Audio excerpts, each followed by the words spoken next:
तो इस एपिसोड की स्टार्टिंग में हम डोंगफेंग क्लैन के सामने कई सारे एयरशिप को देखते हैं जो कि यूनहाई सिटी की सिटी लॉर्ड मुरोंग कुन अपने ग्रैंडसन शाओयू को कैद करने की वजह से रिवेंज लेने के लिए आया था। तो ये देखते हैं डोंगफेंग क्लैन के स्टूडेंट जल्दी में डिफेंसिव फॉर्मेशन को एक्टिवेट करने लगा था। तो ये देखते मुरोंग कुन अपने किसी मिस्टीरियस पावर को एक्टिवेट कर लिया था। इस पावर को एक्टिवेट होने की वजह से उन लोगों के सामने एक स्पिरिचुअल बीस्ट आ गया था जो सीधा ही अपनी एनर्जी से उस शील्ड के ऊपर अटैक करता है। लेकिन अभी हम देखते हैं इस अटैक की वजह से जो स्टूडेंट इस शील्ड को पावर दे रहा था उन्हें दिक्कत हो रहा था। तो एक स्टूडेंट कहता है ये तो जीफू स्टेज में पहुंच चुका है, हम इसकी सामना कैसे करेंगे। और फिर हम देखते हैं कि मुरोंग की अटैक से वो फॉर्मेशन नहीं टूटा था। तो मुरोंग कहता है लगता है डोंगफेंग क्लैन की यह फॉर्मेशन काफी ज्यादा स्ट्रॉन्ग है। तो उसके पीछे खड़े एक एल्डर कहता है हाँ ये फॉर्मेशन काफी ज्यादा स्ट्रॉन्ग है क्योंकि इसे बनाने वाला और कोई नहीं मू जून है। और फिर हम देखते हैं वहीं पे डोंगफेंग क्लैन की थर्ड एल्डर आ गया था और वो एक आर्टिफैक्ट की मदद से उस फॉर्मेशन को कंट्रोल कर रहा था। और वो कहता है लॉर्ड मुरोंग आप हमारी क्लैन की फॉर्मेशन के ऊपर अटैक क्यों कर रहे हो। तो ये सुनते मुरोंग कहता है तुम लोगों ने मेरी ग्रैंडसन को बिना कोई वजह कैद कर रखा है, मैं इसकी जस्टिस चाहता हूँ। तो ये सुनते थर्ड एल्डर कहता है आपको ये सब इतना सीरियसली नहीं लेना चाहिए क्योंकि ये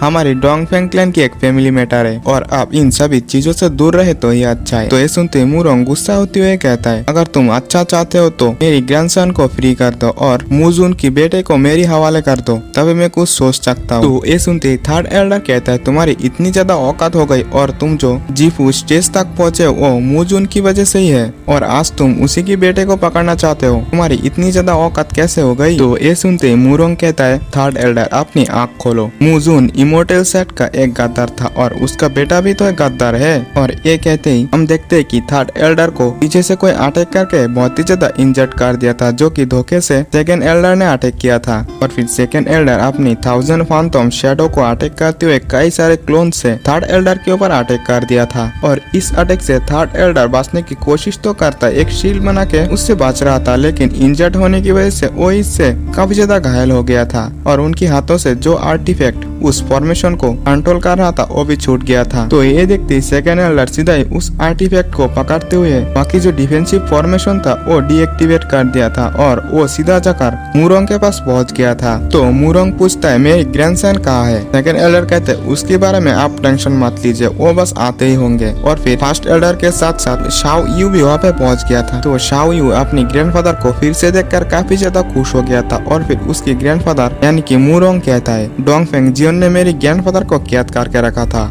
इस वजह से इसके बदले में मैं पूरी डोंगफेंग क्लैन को ही मिटा दूंगा। और वो अपनी आइस पावर से पूरी डोंगफेंग क्लैन को फ्रीज करने लगा था, जहाँ पे वहाँ की जो डिसाइपल्स थी वो आइस स्टैचू में बदल गया था। पूरी डोंगफेंग पैलेस ही आइस में कवर होने लगा था। और फिर हम वहीं पे चीफ जियोंग की ड्रैगन एप को देखते हैं जो कि वहाँ पे पहुंच गया था। जैसे ही वहाँ पे आता है तो मुरोंग की पावर धीरे धीरे सप्रेस होने लगी थी और वो ड्रैगन एप जोर से धारता है जिससे मुरोंग की पावर यानी कि मुरोंग की अटैक धीरे कमजोर होने लगा था। फिर हम शिप में देखते जो कि इस ड्रैगन एप की पावर की वजह से जितने भी एल्डर्स थे उन्हें भी वहाँ पे प्रॉब्लम हो रहा था। और फिर हम फिर से डोंगफेंग क्लैन के अंडरग्राउंड प्लेस के अंदर हाउ और उसकी फादर को देखते हैं, जहाँ पे हाउ की फादर कहता है हाउ तुम्हें ज्यादा टेंशन लेने की जरूरत नहीं है, ये बस मेरी द्वारा छोड़े गए एक विल बॉडी है। तो हाउ उसकी फादर से पूछता है फादर क्या आपको पता था कि इमोर्टल सेक्ट और आपके साथ ऐसा कुछ होने वाला है। तो उसकी फादर कहता है हाँ मुझे ये सब सेंस हो गया था, इस वजह से मैंने इन सभी चीजों को तुम्हारे लिए छोड़ दिया था। और वो एक बॉक्स को ओपन करते हुए कहते हैं आशा करते हो कि इस चीज से तुम्हें काफी ज्यादा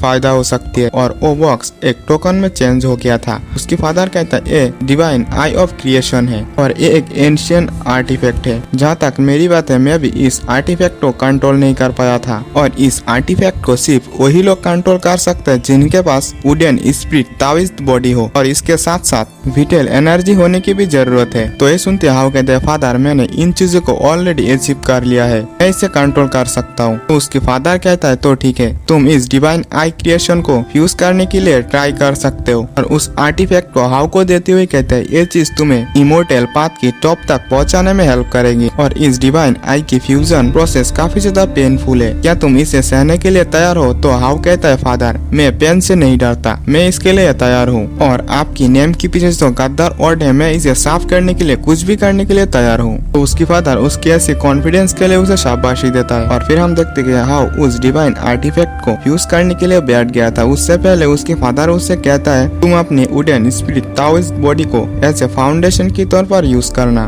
और विटल एनर्जी तुम्हारी गाइड होना चाहिए, तो अब तुम इसे ट्राई कर सकते हो। तो हाउ भी उसे फ्यूज करने में लग जाता है। उसकी ऐसी टैलेंट को देखकर उसके फादर भी काफी ज्यादा सरप्राइज हो गया था। वो कहता है इसकी वुडन स्पिरिट ताओइस्ट बॉडी ऐसी लेवल पर पहुंच चुका है। और फिर हम हाउ को देखते हैं जो कि अपनी स्पिरिट को उस डिवाइन आर्टिफैक्ट के अंदर डाल दिया था। और फिर हम हाउ को उस डिवाइन आई ऑफ क्रिएशन के अंदर देखते हैं जहाँ पे कोई उसे इस डिवाइन आई क्रिएशन की ओनर के तौर पर उसे बधाई देता है। तो हाउ भी आसपास ढूंढने लगा था। और फिर हम एक एनर्जी को देखते हैं जो कि एक वोमेन में कन्वर्ट हो गया था और इनका नाम फेरी बीबो थी और ये डिवाइन आई ऑफ क्रिएशन की स्पिरिट है। तो हाउ पूछता है तुम कौन हो? तो फेरी बीबो हाउ को टच करते हुए कहता है मैं डिवाइन आई ऑफ क्रिएशन की स्पिरिट हूँ। तो हाउ कहता है क्या मैं आपसे एक क्वेश्चन कर सकती हूँ? ये डिवाइन आई ऑफ क्रिएशन इसमें क्या स्पेशल है? तो फेरी बीबो उसे ज्यादा कुछ तो नहीं बताता बट इतना बताता है कि अगर तुम्हारे पास डिवाइन आई ऑफ क्रिएशन है तो तुम सही रास्ते पे हो। और वो कुछ आर्टिफैक्ट को निकालते हुए कुछ करने लगी थी जिससे वो सभी आर्टिफैक्ट्स एक टावर में चेंज हो गई थी। फिर फेरी बीबो कहती है ये डिवाइन टावर ऑफ क्रिएशन है और इसकी हर एक लेवल पे डिवाइन पावर मौजूद है। अगर तुम इसके हर लेवल को अनलॉक कर पाते हो तो इसकी पावर को तुम अपने लिए इस्तेमाल कर सकते हो। तो हाउ भी